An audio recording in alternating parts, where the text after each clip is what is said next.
ఇదలడండి ఈరోజు దేవుని వాక్యము చదువుకుందాము. పరిశుద్ధ గ్రంథం నుండి కీర్తనలు 35వ అధ్యాయము 8 నుండి 16 మట్టుకు చదువుకుందాము. పరిశుద్ధ గ్రంథం నుండి కీర్తనలు 35వ అధ్యాయము 8 నుండి 16 మట్టుకు చదువుకుందాము.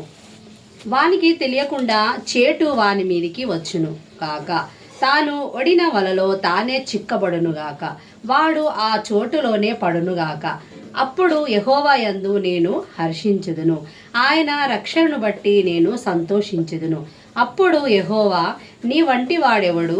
మించిన బలము గల వారి చేతి నుండి దీనులను, దోచుకుని వారి చేతి నుండి దీనులను, దరిద్రులను విడిపించువాడవు నీవే అని నా ఎముకలన్నీ చెప్పుకొనును. కుటా సాక్షులు లేచుచున్నారు, నేనెరుగని సంగతులను గూర్చి నన్ను అడుగుచున్నారు. మేలుకు ప్రతిగా నాకు కీడు చేయుచున్నారు. నేను దిక్కులేని వాడనైతిని. వారు వ్యాధితో నున్నప్పుడు గోనెపట్ట కట్టుకొంటిని. ఉపవాసము చేత నా ప్రాణమును ఆయాసపరుచుకుంటుని. అయినను నా ప్రార్థన నా ఎదలోనికే తిరిగి వచ్చి ఉన్నది.